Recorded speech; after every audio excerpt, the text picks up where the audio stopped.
Nous vivons dans un monde de flux. De flux humains, de flux de transport, de flux de partage et de réseau, de courses, à cheval,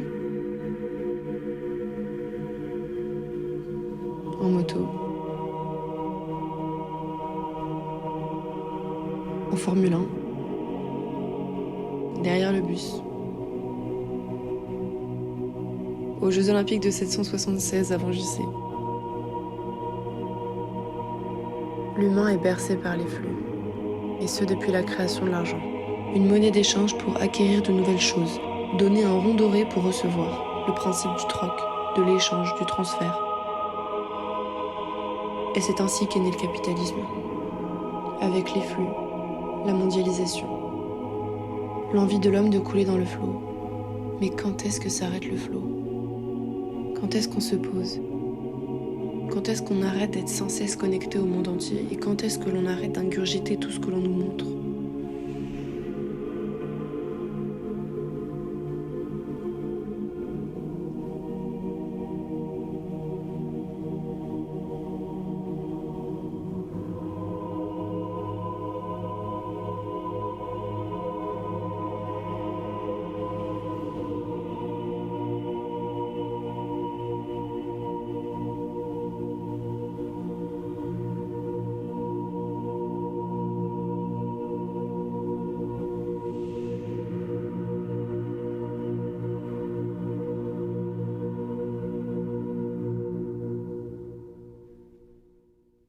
Se déconnecter.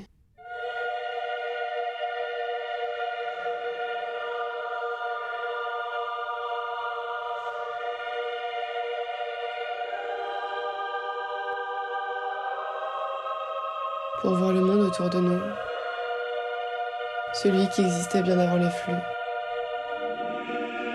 celui dans lequel seuls les dinosaures et les arbres existaient, où la seule matérialisation des flux était le ruisseau qui coule ou la digestion du T-Rex.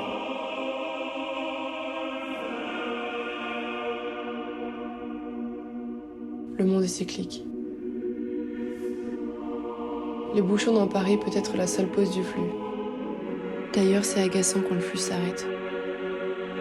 Quand on n'avance pas, quand ce putain de taxi ne veut pas avancer, comme si on prenait le taxi, on prend tous le métro ici.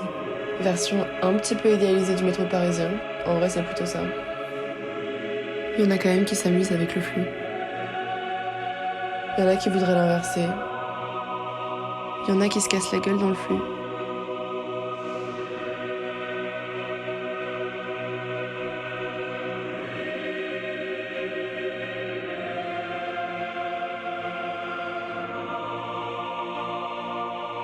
Il y en a qui tentent de dévier sa trajectoire.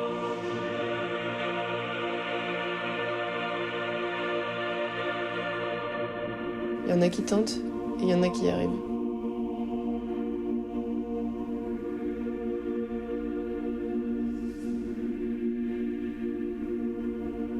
Il y a ceux qui veulent s'amuser dans le flux, trouver leur place dans la liberté.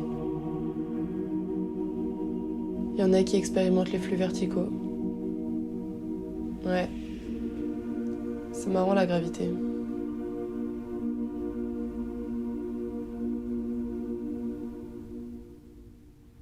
Il y a les flux dangereux.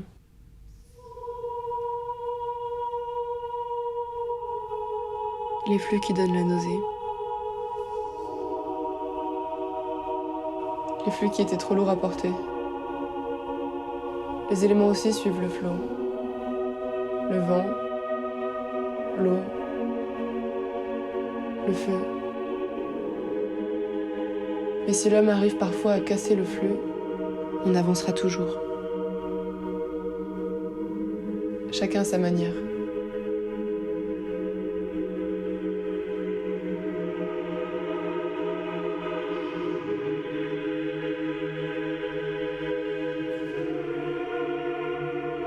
Chacun à sa manière avance dans le flux, dans sa vie, dans la vie, dans la mémoire collective du monde. dans l'empreinte qu'on y a laissée.